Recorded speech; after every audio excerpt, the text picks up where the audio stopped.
बिस्मिल्लाहिर्रहमानिर्रहीम। अस्सलाम वालेकुम। आज मैं माश की दाल के दही बड़े बना रही हूँ। इसमें मैंने 3 टेबल स्पून माश की दाल ली थी इस चम्मच से, और 1 टेबल स्पून मैंने वो पीली वाली मूंग की दाल ली है, जो पीली वाली होती है, जैसे हम लोग पुलाव वगैरह बनाते हैं, दाल पुलाव और दाल पकाते हैं। ये वो दाल है। इसको मैंने 6 घंटे तक भिगो के रखा है। पहले धोया और फिर भिगोया। अब इसमें मैं ये 1 लाल मिर्च है, थोड़ी सी अदरक है और 1 छोटी सी प्याज है। नमक वगैरह मसाले वगैरह मैं बाद में डालूंगी। फिलहाल मैं इसको पीस रही हूँ। इसमें मैंने दाल डाल दिए और इसमें मैं अभी ये छोटी सी प्याज है, इसे थोड़े से बड़े नरम होते हैं। ये अदरक का 1 टुकड़ा है और ये 1 लाल मिर्च है, जो हरी लाल मिर्च जो लाल हो जाती है वो है। अब इसको मैं ऐसे पीसूंगी कि इसमें पानी कम से कम डालूंगी।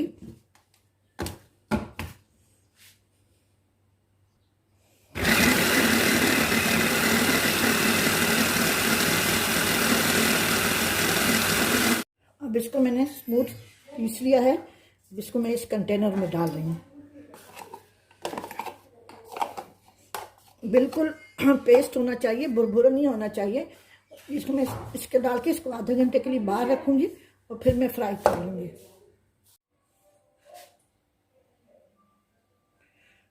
इसको मैंने पीस के माश की दाल को आधे घंटे के लिए रेस्ट के लिए रखा था।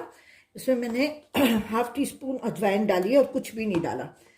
इसमें अगर आपको ये नरम लग रहा है थोड़ा सा, अगर पानी ज़्यादा हो जाता है, जब भी आपसे अगर पानी ज़्यादा हो तो इसमें थोड़ा सा बेसन डाला कर, थोड़ा सा, बस में 1 टीस्पून मैंने बेसन डाला इसमें। और ये हस्बे जायका नमक है।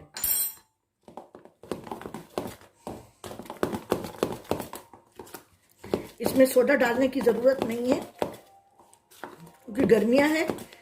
आधा घंटा मैंने रखा है तो खुद ब खुद ये राइज हो जाता है। अब इसको मैं तल रही हूँ। उसके से पहले मैं इसका दही तैयार कर लेती हूँ। ये आधा किलो दही है। ये 1 टेबल स्पून चीनी है और नमक हस्बे जायका है।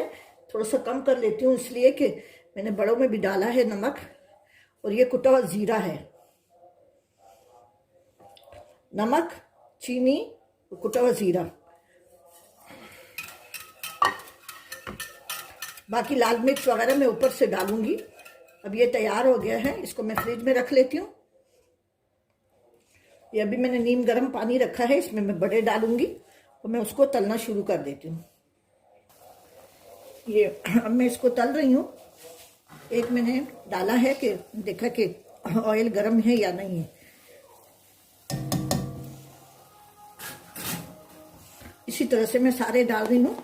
आप हाथ से डालें, चम्मच से डालें, वो आपकी मर्जी है। आग मैंने मीडियम कर ली है।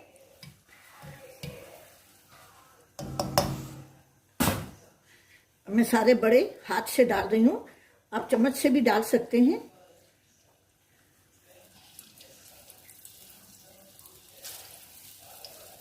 आप इसको आधा घंटे के लिए रेस्ट के लिए रखेंगे तो फिर सोडा डालने की जरूरत नहीं है। छोटे बड़े अपनी मर्जी से डाल सकते हैं आप।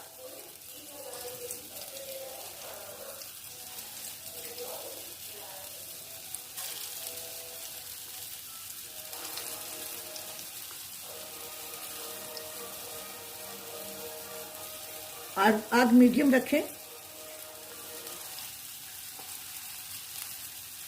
अब इन सबको मैं गोल्डन ब्राउन करूंगी। अब ये गोल्डन ब्राउन हो रहे हैं। इसको मैं थोड़ा सा स्लो आंच पे पकाऊंगी ताकि ये अंदर से पक जाएं। ऐसा ना हो कि अंदर से कच्चे न रह जाएं। इसको मैं अब निकाल के थोड़ी देर में इसमें पानी में डालूंगी। पानी में ज्यादा देर नहीं रखिएगा।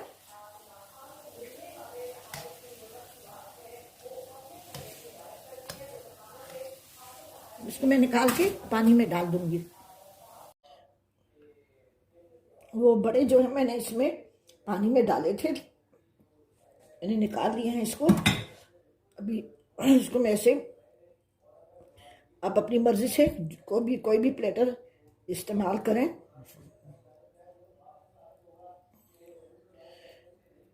ज़्यादा ओवरलोड नहीं करें क्योंकि ये बड़ों में दही ज़्यादा अच्छा लगता है। इस तरह से मैंने कर लिया ये। अब इसके ऊपर मैं दही डालूंगी जो मैंने तैयार किया हुआ है। पता नहीं एकदम मेरा गला खराब हो गया है। इसको ऐसे इस पे पोर कर देंगे। दूसरी डिश भी तैयार करूंगी।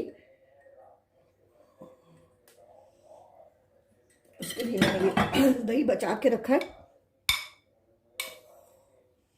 मैंने रमज़ान में कोई रेसिपी अपलोड नहीं की, तो 2-3 की हैं क्योंकि सब जगह यही कुछ बनता है।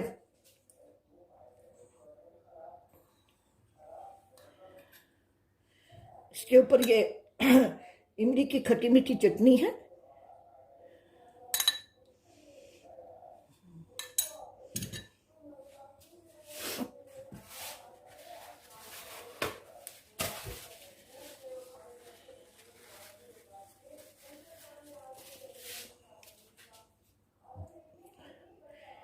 ये प्याज है, थोड़ा चाट मसाला है। आप अपनी मर्जी से कुछ भी डाल सकते हैं जिस तरीके से आप सर्व करना चाहते हैं। ये टमाटर हैं, थोड़े से थोड़ी थोड़ी चीज़ें डालेंगे, ज़्यादा नहीं डालेंगे। थोड़ा सा धनिया पुदीना मैंने काट के रखा हुआ है, थोड़ी सी हरी मिर्चें। दोबारा इस पर मैं थोड़ी सी इमली की चटनी डालती हूँ, इसके साथ इसका बहुत ही अच्छा टेस्ट आता है।